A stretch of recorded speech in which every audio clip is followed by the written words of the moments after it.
হায় রে প্রবাস। এই দেখতে পাচ্ছেন সারাদিন ছেলেটা কাজ করছে, কাজ করার পরে এখন ফ্লোটিং এ বসে খাইতেছে, দেখছেন ভাই? দেখলে বড় মায়া লাগে।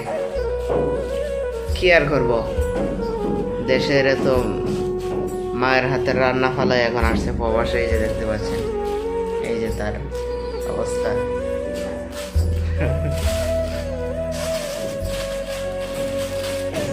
কপাল খারাপ, কপালের নাম গোপাল।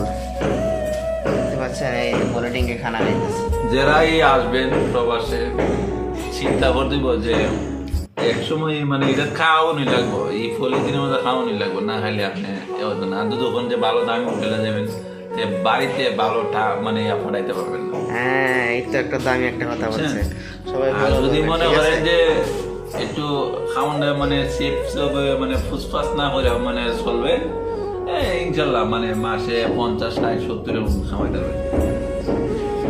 তো আপনারা শুনতেই পাচ্ছেন আপনারা প্রবাসে কত টাকা ইনকাম করতে পারবেন।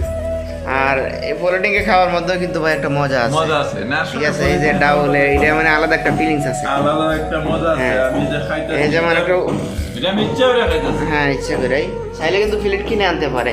আর প্রবাসী লাখ লাখ টাকা ইনকাম করে একটা ফিলেট কিনলে আর কি হবে।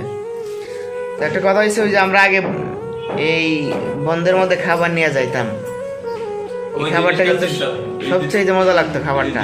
যদিও শুটকির তরকারিতে ভাত খাইলে ওই সময় যে বন্ধের যে খাবারটা ওইটা কিন্তু স্বাদ আলাদা একটা স্বাদ লাগে, বা বাচ্চা কাচ্চা মিলে তুফাতি খেললে ওইটার মধ্যে আলাদা একটা স্বাদ, শান্তি। ফ্লোটিং এর মধ্যে খাওয়ার মধ্যে কিন্তু ওনারা একটা ওই জিনিসটাই প্রবাসে মানে হ্যাঁ। এই জিনিসটাই প্রবাসে আমরা এই সুখটা ভাই আপনি প্রবাসে পাবেন।